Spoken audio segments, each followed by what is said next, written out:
ચૂંટણીના ગરમાયેલા માહોલ વચ્ચે હવે રાજકારણમાં આંતરિક તણાવ જાહેર મંચ પરથી દેખાવા લાગ્યો છે. એક જ પક્ષના નેતાઓ વચ્ચે થયેલી ટકોર હવે ચર્ચાનો વિષય બની ગઈ છે. અને ખાસ કરીને જ્યારે આ ટકોરમાં પૈસા અને જવાબદારી જેવા મુદ્દા ઉઠે ત્યારે રાજકીય તાપમાન વધુ વધી જાય છે.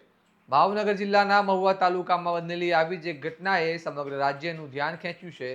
આવો વિગતે વાત કરીએ સમગ્ર મામલા વિશે આ અહેવાલમાં. નમસ્કાર, હું ચિરાગ વર્ષાબેન, આપ જોઈ રહ્યા છો સમમાન.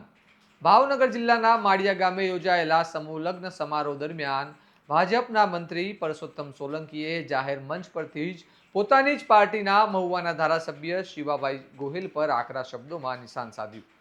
માહિતી મુજબ આ કાર્યક્રમમાં ધારાસભ્ય શિવાભાઈ ગોહિલ ગેરહાજર રહ્યા હતા, જેને લઈને પરસોત્તમ સોલંકીએ મંચ પરથી જ અસંતોષ વ્યક્ત કર્યો અને તેમણે ધારાસભ્યને નુગરો કહી સંબોધતા સીધો સવાલ કર્યો કે તમે પૈસા કમાયા પછી ક્યાં ગયા.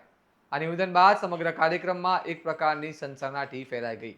પરસોત્તમ સોલંકીએ આગળ કહ્યું કે ચૂંટણી સમયે ઘણા નેતાઓ તેમના બંગલે આવીને કલાકો સુધી રાહ જોતા હોય છે, પરંતુ જ્યારે સમાજના કાર્યક્રમો કે લોકોના પ્રશ્નોની વાત આવે ત્યારે તેઓ જોવા મળતા નથી.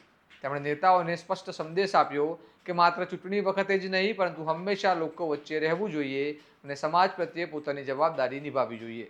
આ સાથે જ તેમણે આવનારી ચૂંટણીને લઈને પણ સંકેત આપતા કહ્યું કે સમાજના લોકો બધું જોઈ રહ્યા છે અને યોગ્ય સમયે યોગ્ય નિર્ણય લેશે.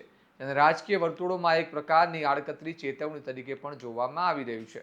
આ સમગ્ર ઘટનાનો વિડીયો સોશિયલ મીડિયા પર વાયરલ થતાં ભાજપના સ્થાનિક વર્તુળોમાં ચર્ચાઓ તેજ બની ગઈ છે અને એક જ પક્ષના મંત્રી અને ધારાસભ્ય વચ્ચેનો અંદરનો તણાવ હવે જાહેરમાં આવી ગયો હોવાનું માનવામાં આવી રહ્યું છે.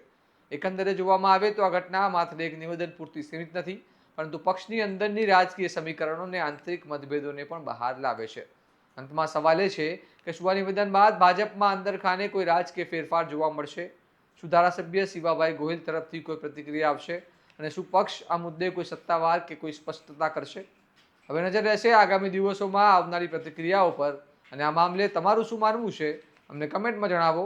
અને આવા જ વિશ્લેષણાત્મક અહેવાલ માટે સ્વમાનને લાઇક, શેર અને સબસ્ક્રાઇબ કરવાનું ભૂલતા નહીં. નમસ્કાર.